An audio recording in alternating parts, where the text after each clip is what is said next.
All right, King. We'll cut to the chase this week because I need help. First of all, thank you for joining us here on the OG Gambling Syndicate. I'm Joe Giglio. That's the King Reilly Dunn, Groove Wagon. Tell them that damnwagon.com. At damnwagon.com, 919-306-8598. Quick promo work. If you are the brunch sort, and you would like a lovely brunch this Saturday, Irregardless Legacy Joint in downtown Raleigh, been around forever, ever, been doing great work forever, ever. They are doing a promo for hopscotch where if you come into Irregardless this Saturday at brunch and order food, you get a free can of Groove Wagon. Whoa. Free Groove. Chill out at hopscotch. I like that. It's a big event for you, isn't it? Yeah, hopscotch is great. We do a lot of the day parties. It's actually our 2-year birthday. So we're entering our terrible twos. Happy birthday. Yeah, we debuted at hopscotch 2 years ago and going to be killing day parties all weekend long. But for real, irregardless, whether or not you do hopscotch, God, they do good work. They really do. So tonight we have our draft, our Joe Wagon draft. We have some OG fans who will be out at the Tap Yard, 7 o'clock. We're having our auction draft. If you'd like to come out, talk to us, even if you're not in the league, have a Groove Wagon, have a drink of your choice, pick Riley's brain, pick the King's brain for your fantasy team this season. Come on by Tap Yard at 7 o'clock. I plan on this is an auction draft, so I need to like pace myself. I know I can do 2 fence hoppers. Yeah, I know I can do 2. After that, no, this is what I depend on. First time I ever got my big auction East Coast overdose, I gave everybody our new Groove Wagon, and then I swear to God, one dude, Cam, was like, "This is the worst draft I've ever had." Midway through, I realized I was just chilling too hard. And I was like, yes, excellent. All goes according to plan. Yes. So we've got that tonight, Wednesday night. If you're watching on YouTube, it's tonight, 7 o'clock. Over at Tap Yard. They have a great selection of all kinds of drinks, but including, I always call it the wrong thing. It's fence hopping, even though I call it the hopper. Everybody calls it fence hopper to the point where it doesn't bother me in the slightest. Okay. It might just be a better name. That's fine. It's fine. And the Magnifico, you'll notice I stay away from the Magnifico. I know you do. I do not trust dangerous. that fucking Magnifico. Yeah. Yes. Even though you say they're both Delta 8, right? Both of them. It's about 7 milligrams of Delta 8 in both. But what's funny is you're not alone in maintaining adamantly that Magnifico hits harder. Yeah. There's definitely different. So last week, hopefully you joined us, got some fantasy draft advice, and we'll give some more of that today. But one of your other specialties is gambling. So I do need help. Ask my wife. I don't know if you call it a specialty or not, but I'm an investor. Things I've learned in small business. You are a gambler. Yes, so that's right. If you're celebrating year 2, you did okay to get to year 2. So I struggle early season college football in particular. I feel like early season NFL, I convinced myself of certain trends and certain ideas. And I just find myself sitting there going, well, why didn't I just either wait or play these games another way? And I think you actually have a better way to play week 1, don't you? There's a couple of ways. This is coming from a very sharp guy. I know, just cribbing from him, but it's been a great system for a couple of years, which I think you just ran the numbers on and they looked pretty favorable. So week 1, nobody knows anything, and we're always shocked. If you think back to that, God, at this point, it must have been like 15 years ago, but you'll see crazy stuff like the Buffalo Bills, 31-0. Patriots. It's 20 years ago. Yeah. Oh, God. But there's crazy stuff happened week 1. And it's not just, there is the one-off craziness, but then there's also the we just knew absolutely nothing about who was going to be bad and good. So one of the things that you can do is blindly across the board. And when you use DraftKings, you'll get some sweet bonuses you can do, and go get your bonuses up, make a deposit. And then if you blind bet underdogs, across the board, don't discriminate. That part is key because you do want to have coverage, right? You don't want to, if the minute you're trying to pick out specifics, that's when you get in trouble. You're getting in trouble. Okay. But if you look at last year and you look at a couple years prior, one trend that, nothing is foolproof. But one trend that has worked out pretty nicely has been across the board blind betting the underdogs. Okay. Last year, I think you just found that they were 10-6 dogs against the spread. Yeah, the dogs in the first 16 games last year, 10-6 against the number. 8 of them won outright. Yeah. Now, a lot of them were small. Yes. Like super sharp. Like I feel like I did this on the OG today, but I feel like this is always a disclaimer. And I got to tell you, man, it's really fucking hard gambling on the NFL.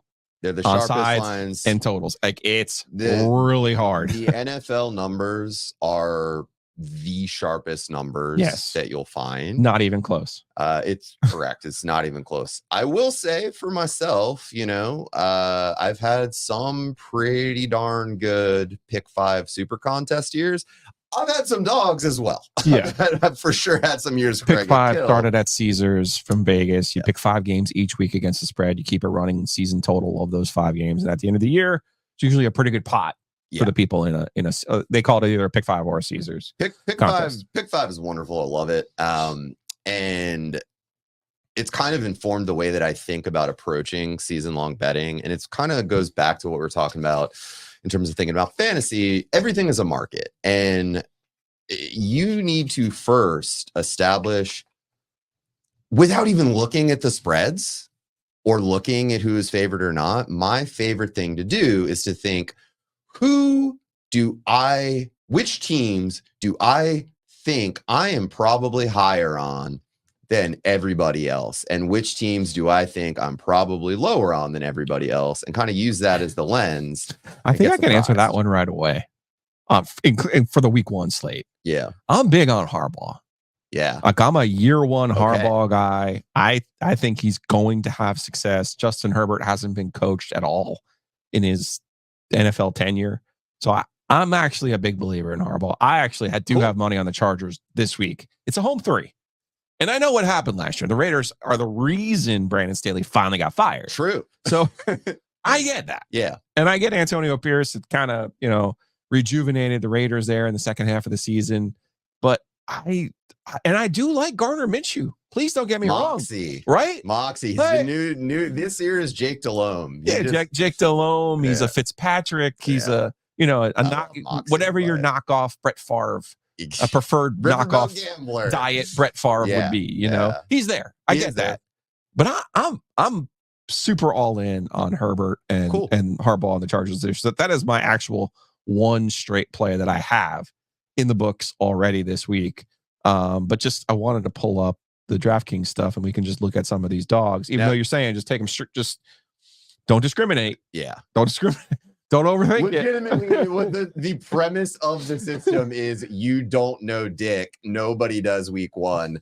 So just blind bet across the board. Okay. That way you are effectively letting the market decide. And you're letting the fact that the market in week 1 especially probably doesn't know, because those lines get sharper. But having said that, talk through your specifics. Also, who do you think is you think the Chargers are probably higher on than others? Who do you think might suck? Just generally speaking, like what teams this year are you like, I think they're even worse than people expect, or maybe a team that people think is good that you're not sold on. For me, I've already covered this, but Atlanta, it seems like we're just ready to crown them as real good when I don't know, man. I know they made some changes. That's cool. I will believe it when I see it. And on that, big thing for season-long betting, not just with futures, but just on week to week, you gotta adjust your priors if it's clear you're effing wrong. So last year I came on the podcast with you and Ovies and like, I don't know about this Detroit situation. Is Dan Campbell an idiot? I had to correct that quick fast. Sure. Because they were good. But Atlanta, until proven otherwise, I'm probably going to be out on for a little while. Who's the team that you're like, whether people think they're good and you don't think so, or you think, people think they're bad, but they could be bad. I'll start with the ones that I feel like maybe people are overvaluing. I'm going to start with the Packers.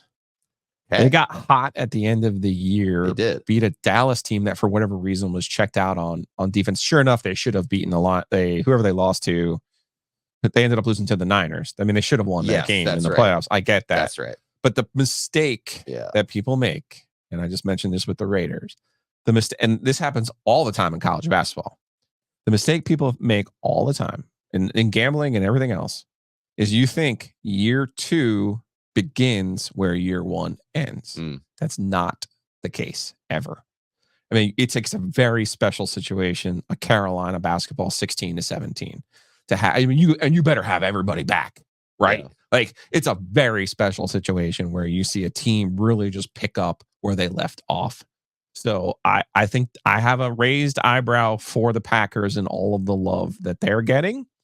Another team that I'm not quite sure why they're getting the love that they're getting, I'll be honest, and I know that you're not going to like this, it's the Texans. Yeah, I have an irresponsible amount of Texans. That doesn't mean I think they can put up big numbers. I think they can be a fine fantasy team, but the way that they did bounce back and now the way that they're being perceived, like, remember, people have amnesia about what the Texans were. Like, I hated this last year when Panther fans were like, yeah, but look at the Texans team. They're so much better than what's around Bryce Young. And I'm like, no, the Texans are literally the same team in the same situation that the Panthers were in.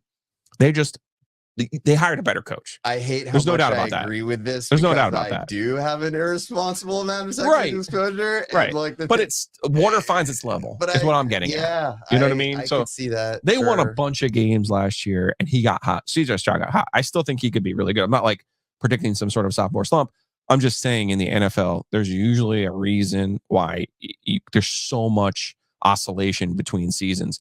I am a huge believer, and you are only as good as your next game, not your last game, but your next game, because your next game is predicated on what you did the previous game.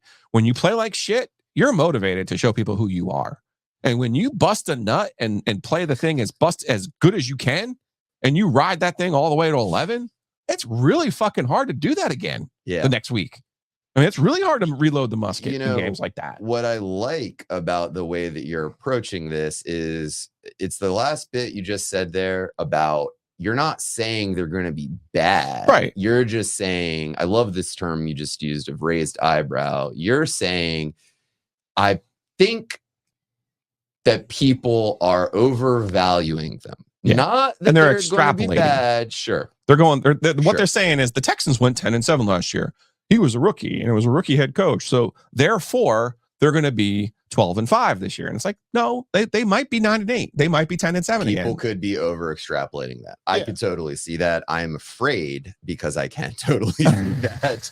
I can totally. If I told you right now that the Indianapolis Colts with Gardner Minshew for most of that season scored more points last year than the Houston Texans, would you believe me? No.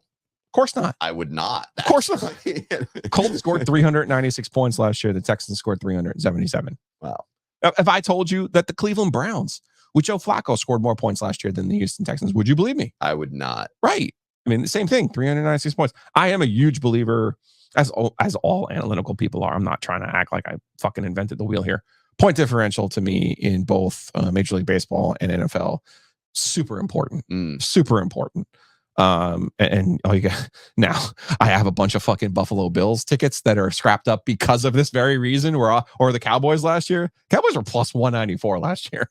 By plus minus, they were actually the best team in the NFL last year, believe it or not.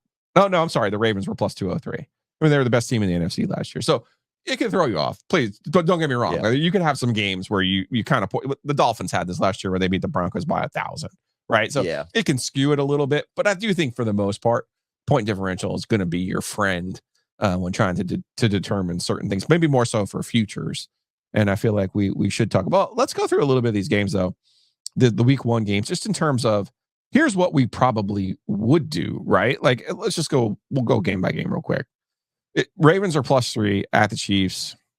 Sure enough, this used to be the Super Bowl winner, came back, unveiled the banner. They were an automatic win. Last few years, this hasn't been the case.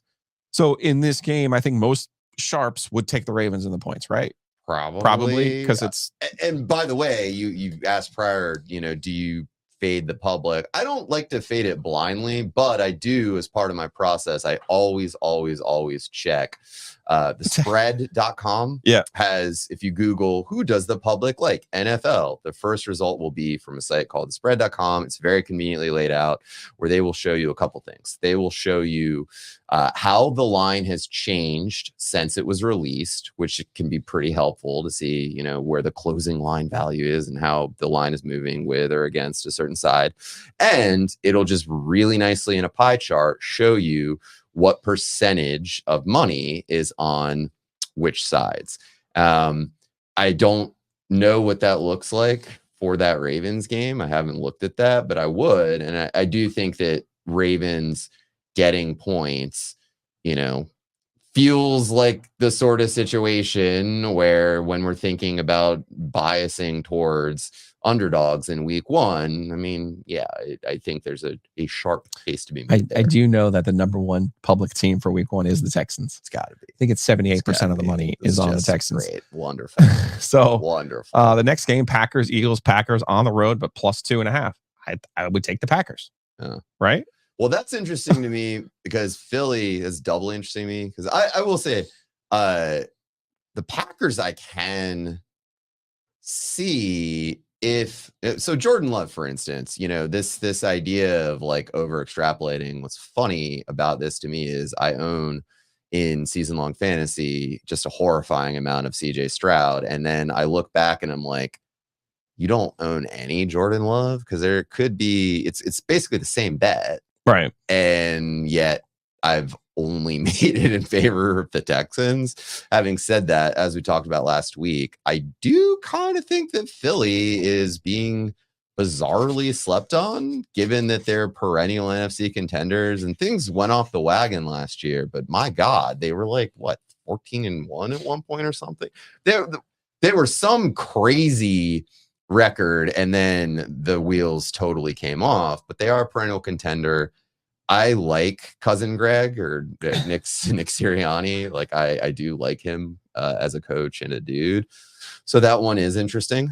So we disagree on Philly, but just we do disagree on Philly. Give the Packers a little bit of credit here. They were 3-6, which was kind of in my brain. Yeah. Then they go 6-2. Then they win their playoff game. They murder Dallas. Just looked like I said, that was their on 11 game. Yeah. And then they had Frisco in the division round, but they lost 24-21. There was some special teams nonsense there for the Packers in that game. But I get it. I get where the public interest in the Packers is. They're also a public team again, as well. Going forward, for anybody who might be unfamiliar with you and I and the syndicate and this whole deal, like our big thing is teaching you to think for yourself. Yeah. You know, ask yourself, who are the teams that you probably buy a little more than others, and who are the teams that you probably fade a little more than others.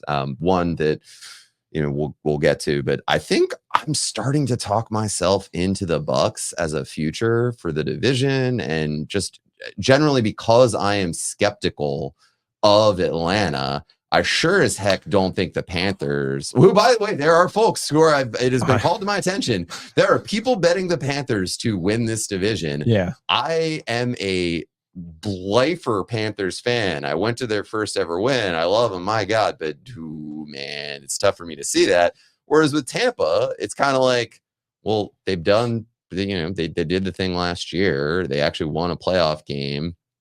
Sure, the coaching has changed, but like, I don't know, if I don't believe in Atlanta and I don't believe in my Panthers and I definitely don't believe in New Orleans, and like, doesn't that kind of imply that I do believe in Tampa Bay? And I think that's where I'm starting to get someone has to win the division. I mean, definitionally. And it could be one of those years where we used to joke that you remember when the NFC South had just like everybody with a losing record? Yeah. You know, that happened, I think it happened once, and then there were a couple times where it was like the division winner was like a game above 500 or whatever. Yeah. We used to joke, well, it's the most competitive division in football. Right. It could be another slop fight for the course of the year. And I don't know. I kind of like Tampa, I think. Okay. All right. Let's go through one more thing here, because the biggest number is 7.5. Again, getting back to our just take the dogs across the board. You got the Patriots plus 7.5 at the Bengals. I don't know if Jamar Chase is playing in this game. I know a player like that will only move the number by a point at most, but still, I actually do like that it's Jacoby Brissett playing in that situation rather than Drake May being fed to the Wolves. Another one is the Broncos +6. I love that. Yeah, At Seattle? I mean, Sean Payton has a serious hard on for Bo Nix. They made him the captain. And did you see that they made him the captain? I did not see that, It's actually. the first time since 1967. Well, he's like 32, right? Well, he is old, no doubt. I mean, that's a great point. He's mature. That's a great point. But I'm just telling you, his hard on for that guy is just it's off the charts, man. Also, he needs to like call the hospital because that's definitely more than 4 hours. So for daily purposes, one thing that Bo Nix might vibe really nicely with Sean Payton. So Sean Payton, historically, his quarterbacks have thrown to their running backs a ton. So Alvin Kamara. Yeah, and this is just this is a huge part of his system. Bo Nix likes throwing to running backs, and apparently is pretty good at the check down there. If you're looking for cheeky little DFSers, Javonte or Jaleel McLaughlin, they're in a full PPR, which in DraftKings, that's the deal there. That's appealing. Also, just really quickly going back to the Bengals, I think they're one that I am starting to think I'm lower on than market, generally speaking, because with Callahan, their OC, having moved on, Zach Taylor might be bad at coaching. Like they made really good runs. I like their defense. They had that Super Bowl run. They, I think, made another AFC championship, but like, I kind of think it might have been their winning in spite of Zach Taylor. So that's one where I'm like, I'm not ready to go there yet because he did make Jake Browning a pretty good quarterback last year. But this was Callahan. Like who's doing it? I see. And with Taylor, again, I came on your show last year and was like, is Darren Campbell an idiot? I'll believe it when I see it. And sure enough, he did a bang up job and I had to adjust that quickly. Similar situation. I'm kind of like, is Zach Taylor an idiot? And, I'm going to try to find out for the first couple of weeks at least. All right, let's do two things and we'll come back. We'll talk about some futures. We'll talk about this concept of the pros and knowing who they are and whether you should follow them or not.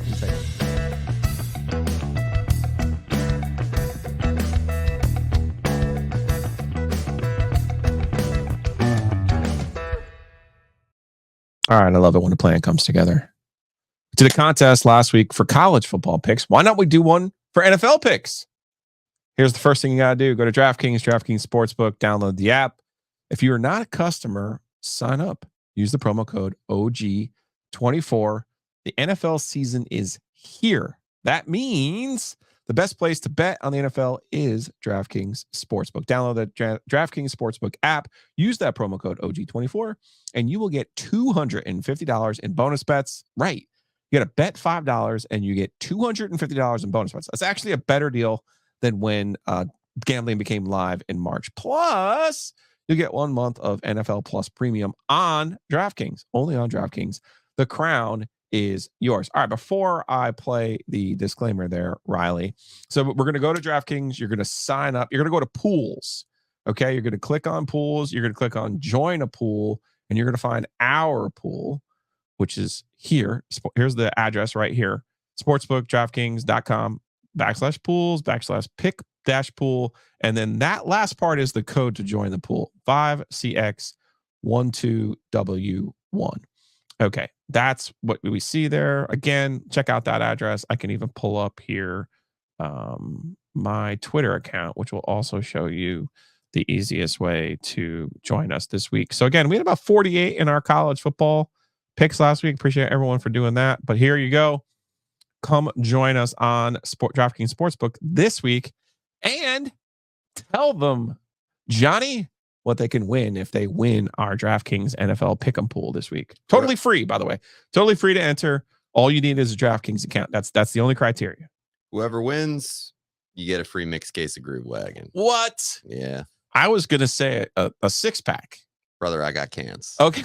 I got cans for days. You got the brick. I got it. Yeah. I got it. Actually, this is dead ass true. As we were recording this, I just got a text from our shipping facility being like, your new load gets in tomorrow morning. Okay. So we got cans. All right, so go to this address right there with your DraftKings account. Play for free. It's under pools, but if you type in that address, you'll go right to the contest.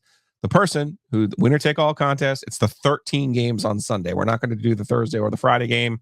I do not believe the Monday game's on there. Well, so it'll be all 13 games from Sunday. Winner take all. You'll get a case of the Groove Wagon Delta 8 seltzers, thanks to our friend right here, the King Reilly Dunn. Again, it's that address right there. So sign up for your DraftKings account. And since this is on the World Wide Web, well, we have to warn the people. Gambling problem? Call 1-800-GAMBLER. In New York, call 877-8-HOPE-NY or text HOPE-NY 467-369. In Connecticut, help is available for problem gambling. Call 888-789-7777 or visit ccpg.org. Please play responsibly. On behalf of Boot Hill Casino and Resort in Kansas, 21 and over. Age and eligibility varies by jurisdiction. Void in Ontario. Bonus bets expire 168 hours after issuance. For additional terms and responsible gaming resources, see dkng.co/ftball. All right. So we'll have a contest this week on the individual games. Maybe you take all 13 dogs on Sunday. Maybe you're feeling froggy. Maybe you want to mix it up. But again, go check that out on the DraftKings app. All right. In addition to DraftKings being the official sponsor of OG Gambling, that damn wagon, man. Now tell me the difference, like in my brain, so I can finally square this between a Delta 8 drink and a Delta 9 drink. Yeah, so Delta 8 is the less psychoactive style of THC. There are many weed heads who love to poo-poo Delta 8, which is fine. I get it. Delta 9 is the classic legacy THC. All good there for a classic getting high experience. Cool. Delta 8. Those are my chillers. They're the chillers. Okay. It is less psychoactive. It's for sure doing something quite enjoyable. But it's less of the, in your head style, that style. And it's much more of a body sensation and a euphoria style. And again, it's for sure doing something, which ask anybody who has any experience with some of the wackadoodle edibles that are out there or the pens. Well, I'll say this about the drinks compared to the edibles, because here's the classic problem with edibles, right? When's it going to hit? Well, there's that. There's also just like, if you're not a regular user of weed, you're sitting here thinking, well, I could have like 5 of these. And it's like, no, dude, don't start with a half. Always start with and then a you half. sit around and like, oh, I don't think it's doing anything. You take the other half. I always brings to mind the Wolf of Wall Street scene where they do the Quaaludes. Yes. And they're like, I can't feel it. And then all of a sudden they can't do anything. Right. So I think people get that way with gummies or the candy or whatever. And you're like, listen, with a drink, first of all, you're drinking it. You're not chugging it. You're drinking it at a pace. You can also keep track of how many you had. You also know almost, I would say 100% of the time after my first one, I get a little zing in the back of my head where I'm like, okay, I'm in chill mode now. Yeah. And it hits you in the same curve that alcohol does. Yes. Meaning one lets you know right away. I'm here. Like, all right, cool. Yeah. But you're not gone. 2 is where it's like, what is your relationship with this substance? Right. And like, what's funny is we do have people who initially were really skeptical because they are like, well, I like to drink my beer and smoke my weed, and they're used to strong boy stuff. Cool. But once you realize if you do use THC regularly, Delta 8, especially only 7 milligrams, like is in the Groove Wagon drinks. The best part about light beer? You can have a lot of light beer. So when I'm at Bowstring or Tap Yard watching NFL Sunday, if I'm going to be there for 3 to 6 hours, you can have a can in hand the whole time if you're about that THC life. Now, if you're not, and you don't typically use THC or you very infrequently, that's cool too. 2 or 3, and you'll just zoom on out. And then you can switch to whatever you'd like to do. Some folks do mix with alcohol. They'll start, they won't mix directly with it. Right. I am Kelly sober. I don't use alcohol anymore, but of course, most of our customers still have a relationship with alcohol. Some will do both in the same session. Some don't. And then they'll switch it up to, an NA beer, or even just, there's all types of fun stuff you can do these days. But if you do mix and match with alcohol in the same session, because it's Delta 8 and it's not an edible, there's none of the like insano crossfade to worry about. That's not how it's going to play out. Whereas with Delta 9, even the lower dose stuff, which they do have, there's a couple of good low dose ones. Even that does tend to make you sleepy for starters. And also Delta 9, I'm not saying this because you already know this. Like it makes me incredibly drowsy. It can do that. Yeah. And look, which I, in fairness, weed does too. Yeah, exactly. You know what I'm saying? Like, so if you're saying that's the closer 1-to-1, yeah, then I would agree with that. And it's also about what the social setting is. What I find always interesting is folks will be like, oh, well, weed makes me sleepy, which it can for sure. But what a lot of folks don't put together is with alcohol.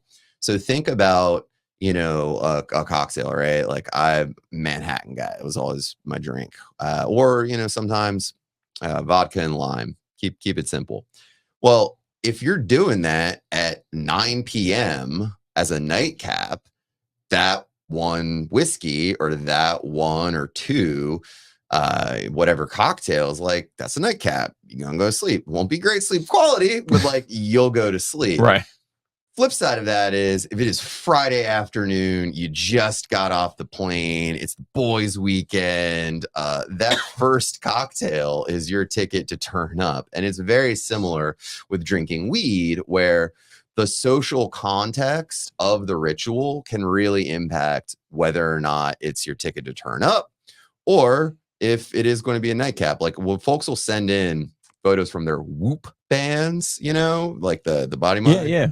So folks will send in, and you tell when my first groove wagon hit. Yeah, and what is wild is in comparison to an alcohol night. Now, I'll tell you, if you drink 6 or 7, which if you start early or it's a wedding or something, because we work a lot of weddings now, I'm not going to front. Your sleep quality, we'll see. It won't be a hangover the same way that alcohol is, but like, be a little dicey. But if you do 1 or 2, folks will send in photos from their Whoop bands. They'll be like, this is the best sleep I've ever gotten. Which, again, not like, I don't view it as that when I'm doing the hangouts, because if you're in a pool day drinking, fence hopping can be fantastic. Yeah. You can do a bunch of them without getting sleepy, but depends on the social context you want to do. Whereas alcohol for sleep is just kind of garbage. All right. Before we get out of here, let's talk a little bit about this concept of, are you willing to follow a pro better? Is this something that you touts? Are you willing to go to a website like the Action Network, let's use for example, and then read and then follow? Or are you like me, the most stubborn motherfucker on the planet? When you see something, you're like, I'm going to do this. This kind of gets into like fading the public and all that other stuff too. But like, I am crazy stubborn when it comes to this. I want information for sure. I mean, that's what we're trying to do here, is give people information. But I tell you, man, I struggle so hard when I follow people. It's such a struggle for me. You know what is funny about that? I'm a little closer to you.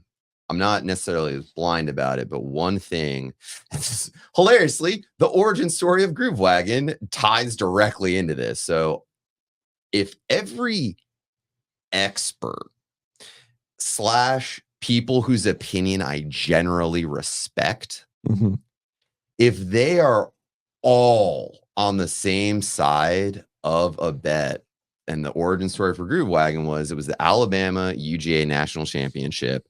Alabama was getting and points. Everyone said, oh my God, Satan's a dog. Like, you have to take him. You have to take him. Because, and they had just whooped Georgia in that SEC championship.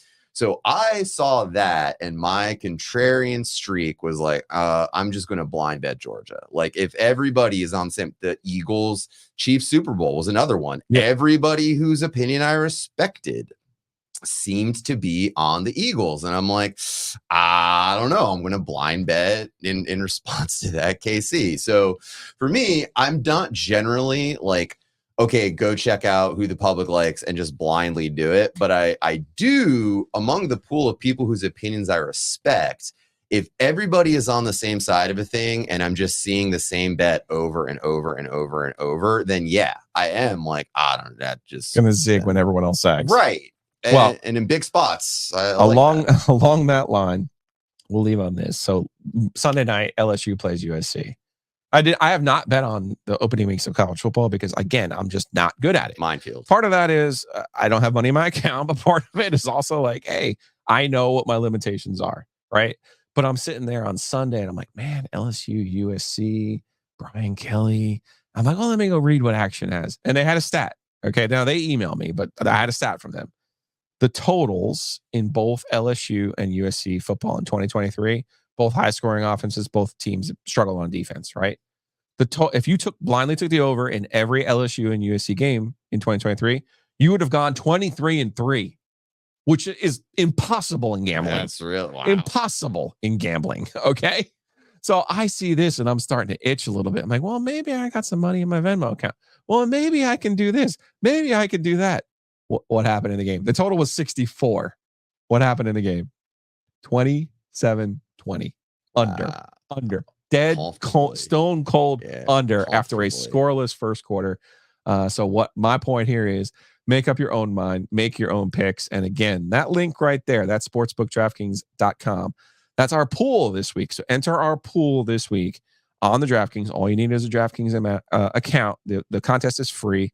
Enter the contest. And if you are the winner of the 13 games on Sunday, you will win a whole case of Groove Wagon. A case of the Groove Wagon from the King. King, I'm looking forward to the draft tonight. Regardless, for real. If you got a lady, you got you got somebody special you want to take, I love you regardless. Very reasonably priced, despite being very fine dining. You get a free can of Groove Wagon if you come by this Saturday for brunch. Free is good.